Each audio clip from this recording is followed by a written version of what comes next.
E aí, galera? Pronto. E aí, tudo bem? Prometi a vocês, tô vindo e tô esperando as pessoas irem chegando, obviamente. E tá tendo algum problema aqui, porque tá marcando 0, mas tem 500 mil pessoas entrando. Não sei qual é o problema, mas não importa, né? Eu tô aqui para conversar um pouquinho com vocês acerca da nomeação do ex-presidente Lula para o cargo de ministro da Casa Civil, né? Deixa eu te falar uma coisa. A minha intenção é trabalhar com vocês aspectos meramente jurídicos. Então eu busco trabalhar com vocês aspectos jurídicos dessa nomeação. Eu não quero discutir política, né? Não tem jeito, a gente acaba entrando na discussão política, mas eu não quero dizer se eu estou sem Lula, com Lula, a favor, contra. Eu acho que isso não é relevante, tá? Aqui eu estou, enquanto professor de administrativo, trabalhando com vocês aspectos jurídicos dessa nomeação. Então eu não vou querer discutir aspectos referentes à política. Eu não estou aqui para dizer a vocês se o Lula tem que ser preso, tem que ser solto. Também não estou aqui para dizer a vocês se tem que ter impeachment de Dilma, se não tem que ter impeachment, se eu sou PT, contra PT. Isso não é relevante, tá? O que eu quero conversar com vocês? A gente está diante de uma situação em que se discute muito a nomeação do Lula, né, para ser ministro da Casa Civil, pelo fato de que essa nomeação ela ocorreu em um momento estranho, né? Vamos dizer assim. O que acontece? Durante 6 anos de mandato, um pouco menos, 5 anos e alguma coisa, a Dilma não achou que seria relevante a inclusão do Lula dentro do governo, né? Então, a princípio, não haveria essa necessidade do Lula, ele não seria uma pessoa importante para o governo durante 5 anos e meio de governo. No final do ano passado, do ano retrasado, né, ainda durante as eleições ela esteve na crise e tudo mais, e ainda assim ela não imaginou que ele fosse uma pessoa tecnicamente capaz de resolver o problema da crise, né? E a questão é, coincidentemente, aconteceu que no momento em que o Lula começou a ser investigado e que foi requerido pelo Ministério Público de São Paulo, inclusive esse requerimento já foi negado pela juíza que encaminhou para o Moro, né, para o juiz federal, porque se trata de uma matéria federal. Então, a princípio, foi encaminhado o pedido de prisão preventiva dele, diante de algumas evidências que teriam sido encontradas na casa. Eu não tenho nenhuma prova de nada, né? Eu não estou acompanhando diretamente para poder saber o que é mídia, o que é sensacionalismo e o que é verdade. Mas o fato é que algumas evidências foram encontradas e o Ministério Público de São Paulo entendeu que essas evidências seriam suficientes para requerer a prisão preventiva dele. Daí, houve a nomeação repentina, né? Isso não estava sendo discutido anteriormente, então houve uma decisão repentina de nomeá-lo ministro do Supremo Tribunal, ministro da Casa Civil do governo da Dilma Rousseff. Então vamos lá, qual o primeiro problema? Dentro do contexto, a nomeação de ministro não é ato administrativo, né? O cargo de ministro é um cargo político, e por isso, a nomeação de alguém para exercer um cargo político é ato político. Consequentemente, os atos políticos gozam de uma discricionariedade ampla e, em razão disso, não se sujeitam ao controle jurisdicional em abstrato. Ou seja, esses atos políticos não devem ter controle jurisdicional em abstrato, principalmente no que tange aos aspectos de escolha, tá? Então, a princípio, o critério de escolha não pode ser analisado pelo judiciário no que diz respeito à oportunidade e conveniência. Então, não é razoável que agora o judiciário diga, não, o Lula não vai acrescentar muito, né? O Lula não tem informação, ele na Casa Civil não vai ajudar muita coisa. Isso não pode ser discutido judicialmente. Então, qual o grande problema que a gente tem? Embora se trate de um ato político, os aspectos formais do ato político têm que ser respeitados. A lei determina que essa nomeação de cargos em comissão, ainda que cargo de ministério, que é cargo político, precisa respeitar competência, finalidade, forma, motivo e objeto.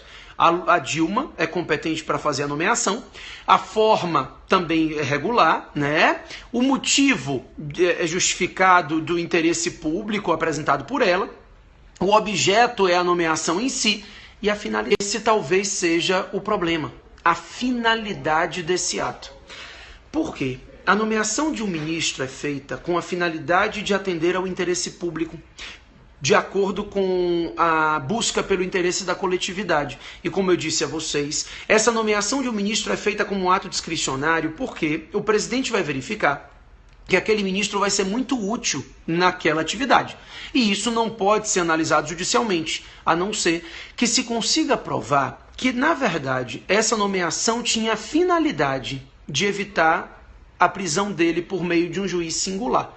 Então, se isso for provado, e eu não estou dizendo a vocês que é isso que está acontecendo, porque eu não vou discutir política com vocês, esse é o primeiro ponto, primeira premissa que eu comecei a trabalhar, mas se conseguir provar que a nomeação dele se deu com a intenção de criar um foro privilegiado, nesse caso, o ato vai ser nulo em virtude do desvio de finalidade, né? O ato vai ser praticado com uma finalidade diversa daquela finalidade estabelecida em lei e, consequentemente, esse ato é nulo. A nulidade do ato, artigo 2º, desculpe, parágrafo único, a linha D ou E, não sei, da Lei 4717, ocorre no vício de finalidade, quando o ato é praticado com uma finalidade que não seja finalidade pública, mas sim uma finalidade específica diversa da finalidade pública.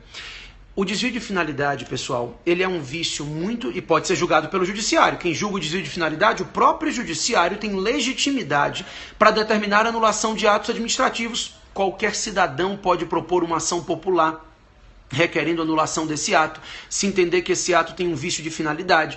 O próprio Ministério Público tem legitimidade também por meio de ações civis públicas de requerer a nulidade do ato que tem um desvio de finalidade. Mas só um minuto, eu volto para falar disso. O grande problema é que o desvio de finalidade, ele é muito difícil de ser comprovado, tá? O desvio de finalidade de todos os elementos do ato administrativo é aquele mais difícil de ser comprovado. Sim, mesmo nos atos políticos, não se pode haver controle da discricionariedade do ato político, então no que tange ao motivo e objeto, o judiciário acaba estando limitado em seu controle, mas a finalidade do ato tem que ser aquela finalidade estabelecida em lei. E aí, como eu disse a vocês no início da transmissão, embora se trate de um ato político, se o vício estiver no elemento finalidade, compete ao judiciário determinar a anulação desse ato. Então, o que acontece? Voltando ao raciocínio. Sendo provado o desvio de finalidade, se consegue ver o desvio de finalidade, não basta ver, tem que ser provado, né? É muito difícil a comprovação do desvio de finalidade. É claro que a gente consegue basear isso em aspectos decorrentes da nomeação. Então, o momento da nomeação, né? A justificativa de nomeação, o que o Lula teria a agregar hoje dentro do governo federal que não fosse essa questão política. Então, é a inclusão dentro do contexto. Eu estou dando para vocês, pessoal, conhecimento para convencimento, tá? Não me interessa discutir política com vocês aqui. O que eu quero explicar a vocês é que se você tiver conhecimento acerca de alguma coisa, você consegue convencer as outras pessoas acerca daquilo. Então, eu estou te passando só o conhecimento, sem o convencimento, tá certo? Então, o Lula não é réu. Isso é uma coisa interessante de ser lembrada aqui. Ou seja, isso dificulta um pouco mais a comprovação. Porque no momento que ele não é réu, eu não tenho como dizer que está se furtando a um foro privilegiado que ainda, a um foro não privilegiado que ainda não existe. Porque ainda não há montagem do juízo, porque ele ainda não se recebeu nenhuma denúncia contra ele. Então, a verdade é, a comprovação do desvio de finalidade é muito difícil. Tá? Se ela não for comprovada, se o governo conseguir apresentar argumentos válidos para a nomeação dele como ministro, demonstrando que ele está sendo incluído como ministro porque isso seria relevante ao governo, não há ilegalidade. Infelizmente, para quem acha que há uma ilegalidade, felizmente para quem defende, não me importa, mas a princípio não há ilegalidade pelo fato de ele não ser réu. No entanto, é possível sim que um juiz, numa ação popular, numa ação civil pública, verifique que, embora ele não seja réu, existem aspectos de ameaça de prisão que estão muito claros, né? Então ele foi chamado a uma condução coercitiva, Ele foi indicado também dentro de uma delação premiada feita pelo Delcídio. Além disso, o juiz determinou a coleta de provas. Houve um pedido de prisão pelo Ministério Público que não foi acatado pelo juiz estadual, porque entendeu que diante do contexto se tratava de matéria federal, mas houve o pedido. Ou seja, a ideia é, ele não é culpado e ele não é réu, e ninguém pode ser culpado antes do trânsito em julgado. A jurisprudência não permite que você considere ele uma pessoa culpada de nada. No entanto, a questão existe uma discussão de comprovação de que a busca de mudança de foro teria sido a nomeação. Se isso for comprovado, embora ele não seja réu, se eu consigo comprovar que ele quis evitar até mesmo ser réu, se eu consigo comprovar que a finalidade do ato era exatamente essa e não atender ao interesse público, esse ato é nulo. E aí, repito, a nulidade do ato pode ser requerida por qualquer cidadão por meio de ação popular. Pode ser requerida pelo Ministério Público, Defensoria Pública, entidades públicas ou associações constituídas há mais de um ano por meio de ação civil pública, que será julgada por qualquer juiz singular. Além disso, a gente estaria diante, caso isso fosse comprovado, a gente estaria diante de uma ilegalidade que configura um ato de improbidade, né? No caso aqui, a gente teria um crime de responsabilidade. O artigo 85, agora eu vou abrir a Constituição, o artigo 85, inciso 5º da Constituição Federal, define como crime de responsabilidade atentar contra a probidade administrativa, e o artigo 9º, número 5, né? O artigo 9º, número 5 da Lei 1079, que trata dos crimes de responsabilidade, diz que infringir no provimento de cargos públicos as normas legais é crime de responsabilidade. Então, comprovada a irregularidade, o ato pode ser anulado. Como é que é feita? Mandado de segurança não pode. Alguém perguntou, né? Mandado de segurança é direito líquido e certo ser violado, não é o caso. Mas uma ação popular ou uma ação civil pública poderiam ser propostas. E a comprovação, repito, é muito difícil, tá? É muito difícil, mas teria que ser uma demonstração dentro do contexto. Uma comprovação de que dentro desse contexto não haveria como ele agregar o governo, mas na verdade a delação premiada é um dos aspectos que podem ser utilizados para comprovação, o requerimento do Ministério Público de prisão preventiva, o fato dele estar sendo investigado conta, mas não é prova, tá? Então a questão é, se o ato for nulo, a Dilma não responde automaticamente.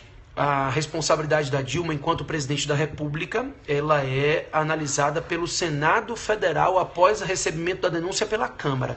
Inclusive, esse seria, caso a gente tivesse diante de uma demonstração de ilegalidade, esse seria mais um motivo, ou se é que existem outros, esse seria um motivo para justificar o impeachment da presidente da República. Por quê? Porque o crime de responsabilidade enseja impeachment.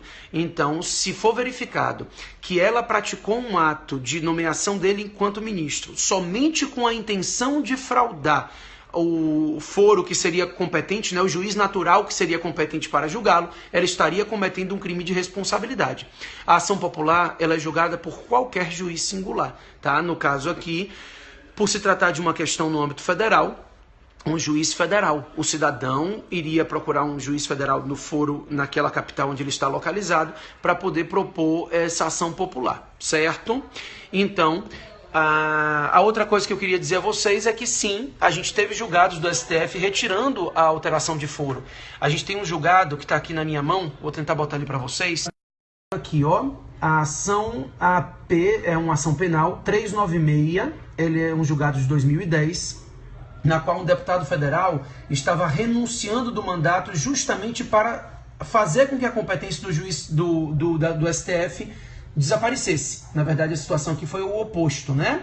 E a Carmen Lúcia entendeu que, embora seja um ato legítimo a renúncia de mandato, ó para aqui, não se presta a ser utilizada como subterfúgio para deslocamento de competências constitucionalmente definidas, que não podem ser objeto de escolha pessoal.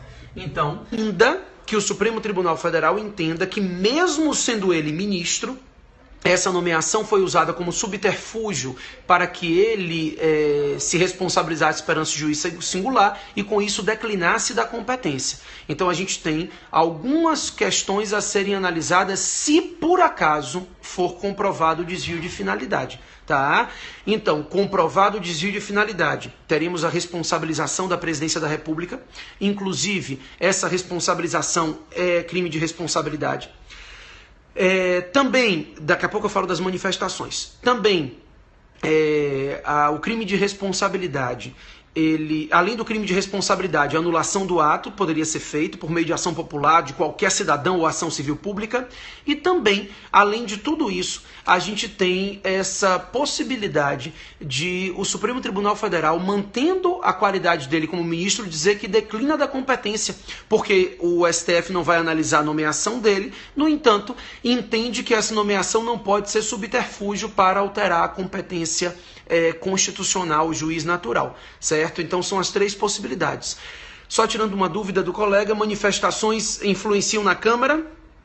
Politicamente sim, juridicamente não deveriam, tá? Então acho que as manifestações são válidas, qualquer tipo de manifestação é válida, a democracia vive disso.